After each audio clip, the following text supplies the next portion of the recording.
In this episode, you will find out everything you need to know about how to run faster, stronger, and with less effort, all with one small adjustment. What is it? Increasing your run cadence. But how do you actually do it?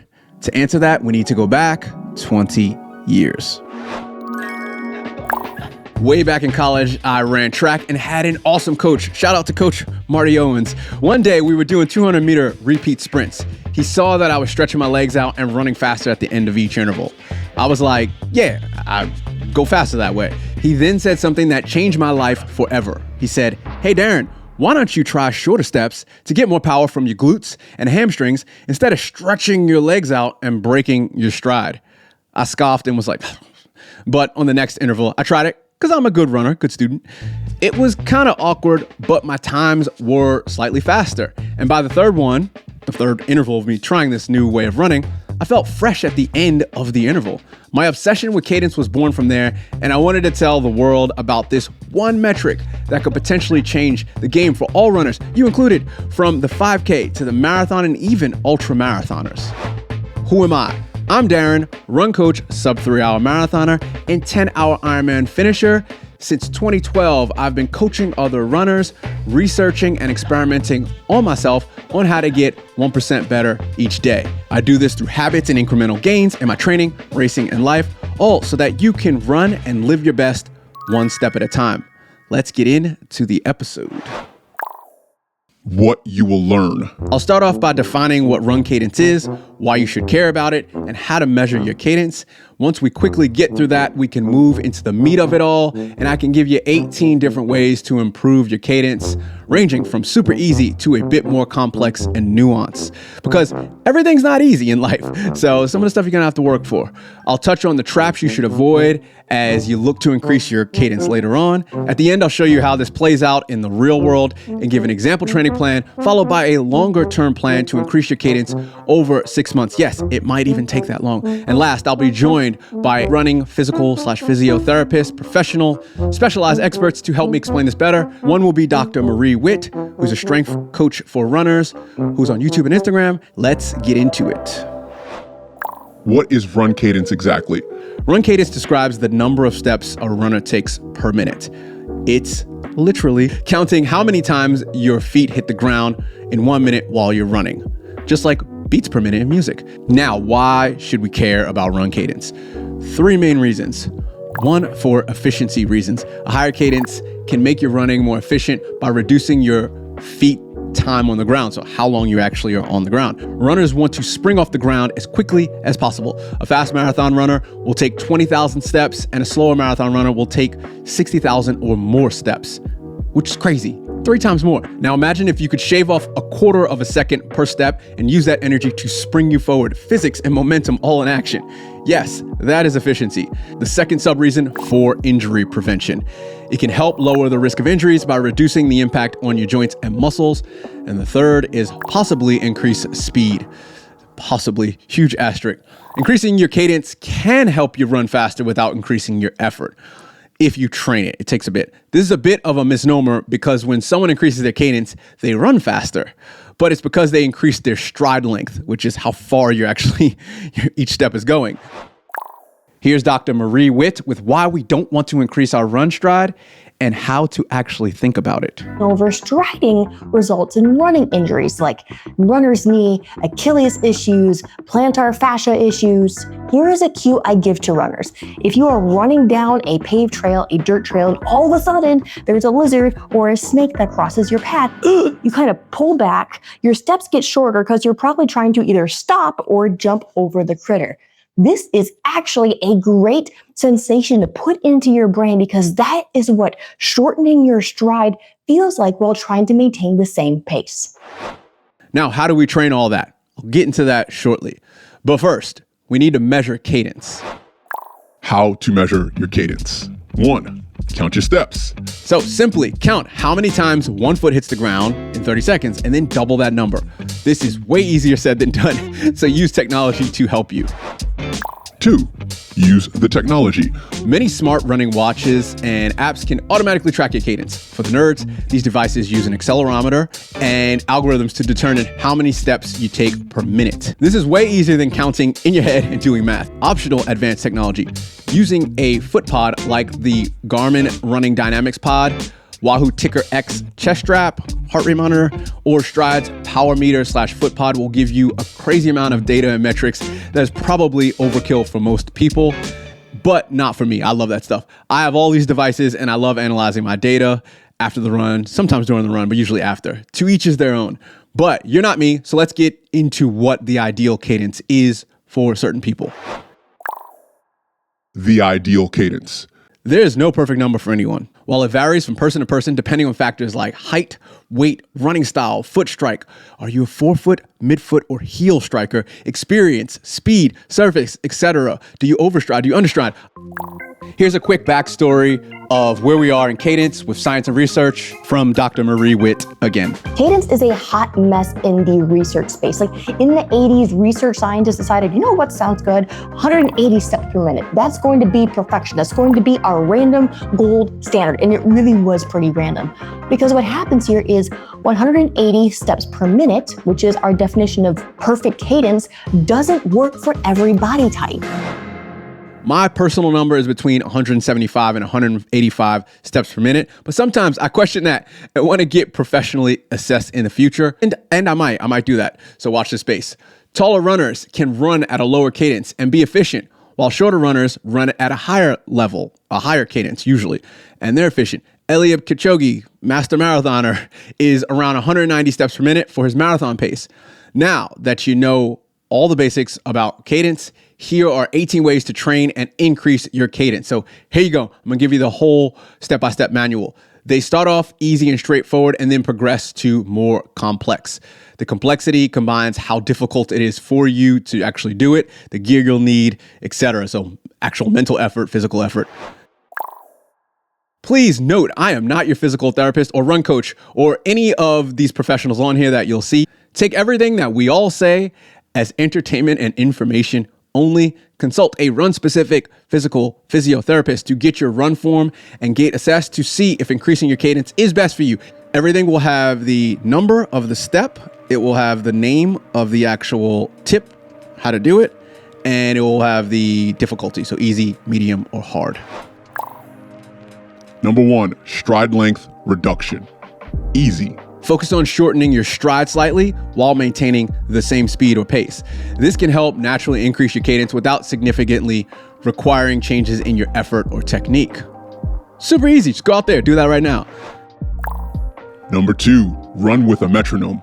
Easy. Run in sync with the metronome set to a specific BPM, beats per minute. This could be on your watch or in your headphones. Remember, BPM is just the same as steps per minute. My Garmin Forerunner and most run-specific smartwatches made in the last 4 to 5 years will probably have something like this. I personally hate it. I can't stand it. I tried the vibration, audible alert, and both at the same time, and it was just weird after about a minute or two. There are better solutions that I'll touch on in here in the steps, but again, this is really simple thing that you can do right now with low lift and no effort. Number 3, practice run walk intervals.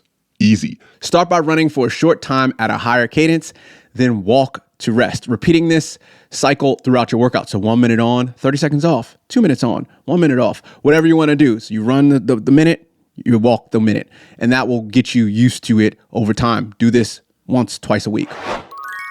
Future Darren here. I know you want to be able to increase your run cadence ASAP. So to make it easier for you to go out and just do it, I created a free 6-month download training plan specifically that allows you to increase your run cadence 1% better each week and slowly adapt your biomechanics. Why so slow? Because if you change your run form too fast, you can injure yourself and the change won't last. Be smart and use the QR code on the screen somewhere around here, link below in the video, or link in the podcast show notes to get your copy of it right now.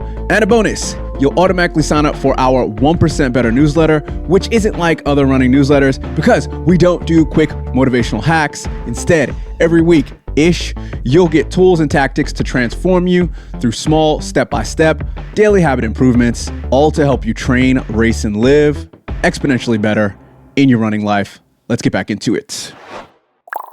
Number 4, run with Spotify playlist. Easy to moderate. Run with a Spotify playlist based on your taste that analyzes music around a specific BPM. This is super easy. Just open up Spotify free or premium and type your BPM of choice into the search, like literally 180 BPM. Spotify will automatically create a playlist based on your music listening style, so your whole history. This playlist includes music that you have listened to or would listen to, and now you can run to songs that are around that BPM. Note, it is not perfect. Take it all with an absolute grain of pink Himalayan rock salt. Some songs are not at the BPMs due to many factors like the AI misanalyzing it or the song changing BPMs naturally throughout. Sometimes a song will be 182 BPMs when I'm trying to get 180.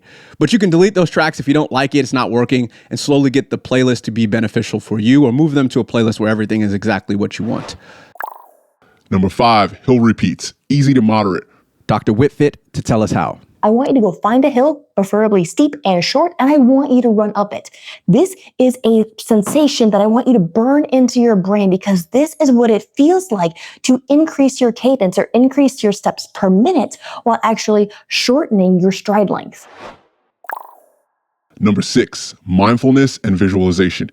Easy to moderate. Spend a few minutes before each run visualizing yourself running with the higher cadence. A bit woo-woo, but it does work. During your run, periodically remind yourself to check your cadence and make adjustments as needed. Number 7, cadence reminders. Easy to moderate.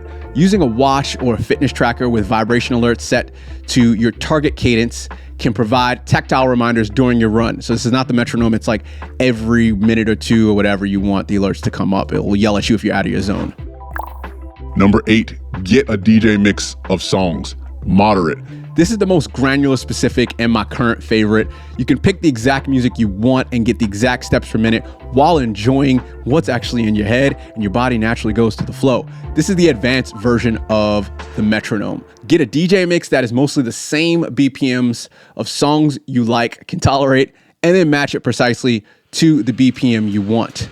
Drum and bass and hip hop are best for this, as the nature of the genre is around 170 to 190 BPMs. You just need to do mental math and multiply 2 for hip hop if it's 85 to 90 BPM. So just 85 is 170, 90 is 180. The challenge is that this will require you to download an MP3 of the DJ mix and the VLC player app on your smartphone. So there's an app called VLC. Then every time you open the app, set the BPM to your choice with the actual percentage.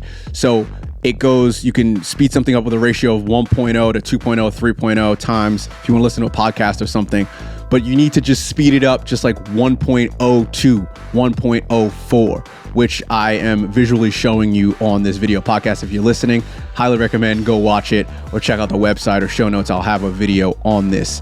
So you need to work out through trial and error what the actual BPM is that you're going for. So I know certain mixes, I need to get them to 1.04 to be 180 to 182 BPMs. This is my go-to option since I run 175 BPMs for my slower, easy runs and 182 BPMs for my faster runs.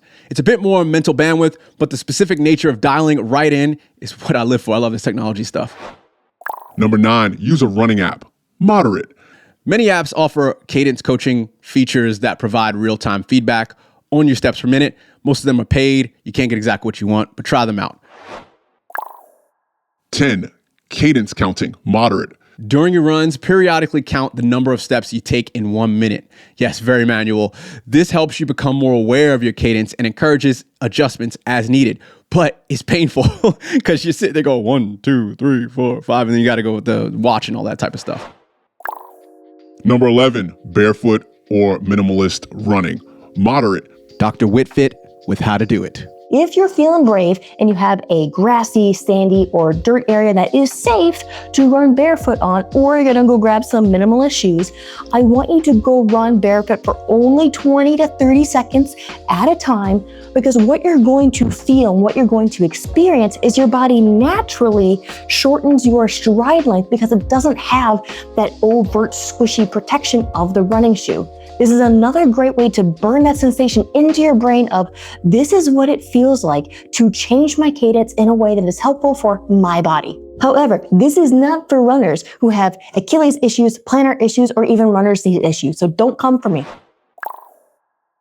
12. Speed workouts. This is getting to moderate hard. Incorporate interval training with shorter bursts of higher speed running. Running fast naturally forces a quicker turnover and helps your body adapt to a higher cadence over time. But running fast means you need to be ready for it. So be careful. 13. Practice high knees, moderate to hard. This drill encourages quick foot turnover. Start by marching in place with high knees, then gradually speed up. Bonus, do it on a slight gradient, 5% hill. Yes, you'll definitely feel it and you'll start to work it properly. 14. Downhill running. Getting to moderately hard again. Similar to hill repeats, running downhill can help reinforce a higher cadence as you work to maintain control and avoid overstriding. Number 15. Running form drills and plyometrics. Now this is hard. Remembering what the right steps per minute feel like involves doing running form drills and plyometrics. There's no way around it. There are a million different plyometric and form drills and exercises that you can do. One day I'll do a library of them. One day I want to do that. I spoke about that here, plyometrics and form drills, or there's a link in the show notes or video description below.